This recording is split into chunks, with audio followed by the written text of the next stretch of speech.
Imaginez la scène. Votre cœur s'arrête. Plus de pouls, plus de respiration. Les médecins vous déclarent mort. Rideau, fin de l'histoire. Sauf que, quelques minutes plus tard, vous revenez et vous dites très calmement « J'étais au plafond, j'ai vu le médecin renverser un plateau, j'ai traversé un tunnel, j'ai vu une lumière et on m'a dit que ce n'était pas encore mon heure. » Alors, soit votre cerveau s'est tapé un délire à la mode Netflix, un super film sur la fin de vie, soit on ne comprend rien à la conscience. Bienvenue aujourd'hui sur la vidéo qui va parler des EMI, les expériences de mort imminente.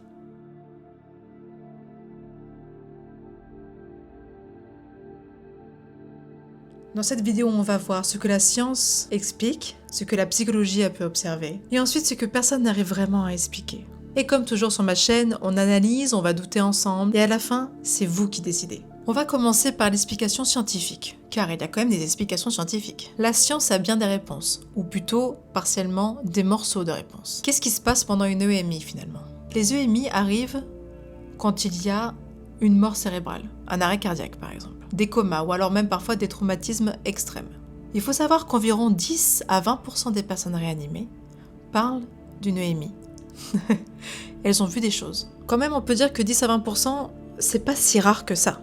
C'est quand même une bonne partie des gens qui reviennent. 10 à 20%, ça fait quand même pas mal. Le cerveau, au moment de la mort, logiquement, il n'y a plus de cœur, il n'y a plus d'oxygène, il n'y a plus rien. Donc normalement, le cerveau est off. Normalement, le cerveau ne fonctionne plus. Sauf que non, en fait, c'est ça qui est dingue. Les études montrent des pics d'activité cérébrale absolument intenses. Plus intenses que dans la vie du patient. Juste avant ou après l'arrêt cardiaque. Notamment les ondes gamma qui sont liées à la conscience. Ça part dans tous les sens. Je vais arrêter de faire ça.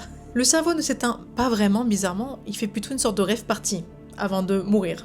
C'est là que la science propose plein d'explications. Il faut savoir qu'il y a le manque d'oxygène. Donc un manque d'oxygène, ça crée bien sûr des hallucinations. Il y a aussi un excès de CO2. Donc c'est ça qui peut faire une sensation de tunnel. Vous voyez ? Il y a aussi une libération extrêmement puissante d'endorphines. Donc la sensation de bien-être. La zone cérébrale qui gère la décorporation est activée. Et franchement, c'est vrai que quand on met tout ça bout à bout, simplement sur le papier, c'est vrai que ça tient. Le cerveau est en train de mourir, donc en fait il envoie beaucoup trop d'oxygène, de CO2, et en fait c'est un peu comme je disais la rave là-haut. Mais il y a aussi la fameuse DMT. Alors c'est quoi la DMT? La DMT, c'est une molécule hallucinogène qui est présente naturellement dans le corps. Elle est donc très connue pour provoquer justement ces effets de tunnel, pour voir des entités. Cette sensation de DMT, elle a, d'après ce que j'ai compris sous les récits scientifiques, elle donne l'impression d'un monde plus réel que le monde réel. C'est une question apparemment d'hormones. Et c'est exactement ce que les gens voient pendant les EMI.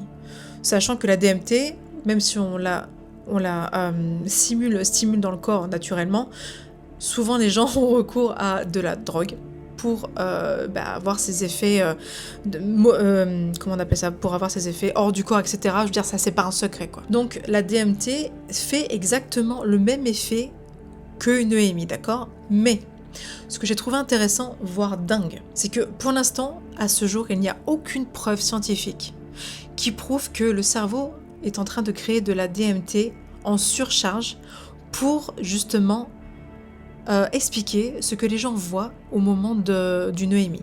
Pour l'instant, l'hypothèse serait intéressante au niveau scientifique. En fait, tout ça ne serait lié qu'à des hormones, mais ils n'ont pas trouvé tout ça. Il y a quand même des détails qui dérangent. Même si la science arrive à expliquer, comme je dis, tous ces phénomènes de suroxygénation,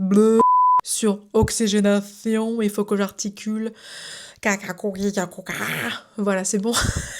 Même si la science arrive quand même à prouver pas mal de choses et que c'est un fait, il y a quand même certaines choses qui ne trouvent pas vraiment d'explication. Comme par exemple des personnes qui prédisent exactement des choses qui peuvent se passer quelques jours après leur mort, ou alors qui décrivent des conversations très précises de personnes, par exemple dans une salle de réanimation. Il y a des gens qui ont dit avoir entendu ce que leurs proches disaient en murmurant dans le couloir. Des choses comme ça. Il y a des personnes qui ont dit mot pour mot, geste pour geste, ce que les gens faisaient autour d'eux quand ils étaient en mort clinique. Et ça, c'est des événements qu'ils ne peuvent pas avoir vu tout ça, parce qu'ils sont morts. Scientifiquement, ils sont morts. Donc, quelle explication peut-on donner à ces personnes qui reviennent en plus d'une mort cérébrale pour raconter exactement ce que leurs parents ou leurs époux ou leurs enfants ont dit dans un couloir à côté de la salle de réanimation? Très intéressant quand même. La science a réussi à prouver certains faits qui sont établis, c'est certain, mais ils n'ont pas vraiment réussi à tout englober. Maintenant, on va passer à la partie numéro 2, la psychologie. Bon, imaginons que tout ça soit une hallucination.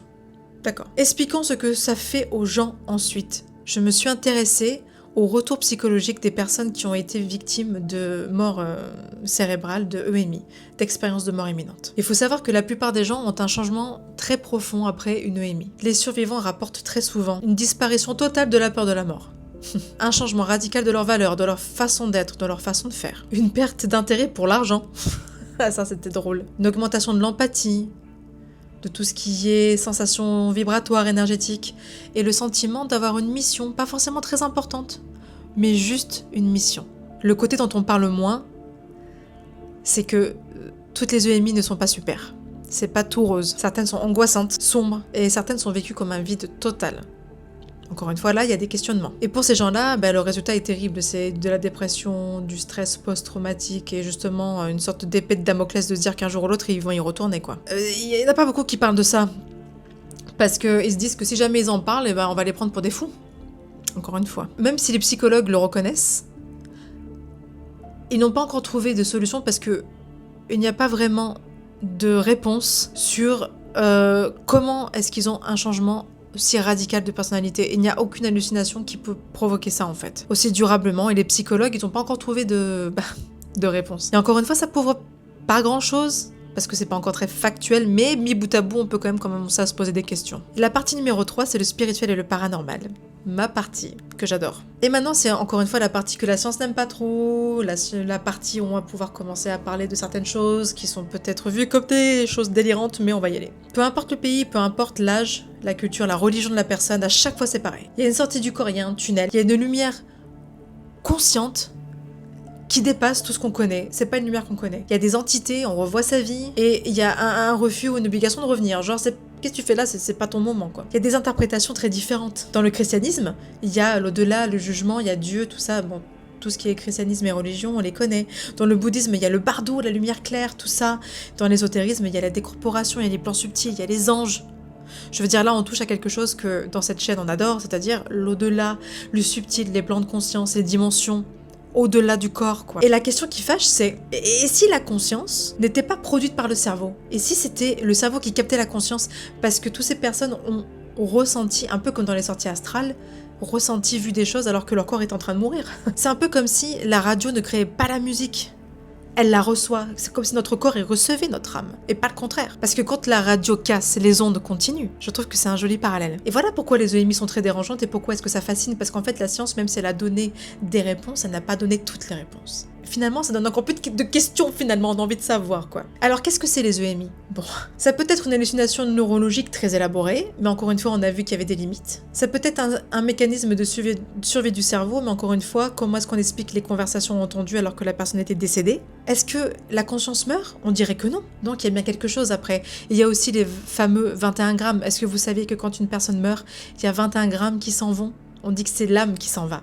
C'est connu tout ça, je vous invite à aller regarder. Peut-être que les EMI vont nous forcer à voir que la mort n'est pas si creuse, qu'il y a autre chose, un au-delà, et qu'on peut très bien expliquer le pourquoi notre cerveau déglingue, mais qu'il y a quand même autre chose derrière, quelque chose qui est au-delà de la matière. Et vous alors, qu'est-ce que vous pensez? Une hallucination ou quelque chose de plus fort? Quelque chose qui est au-delà du corps? Dites-le moi en commentaire.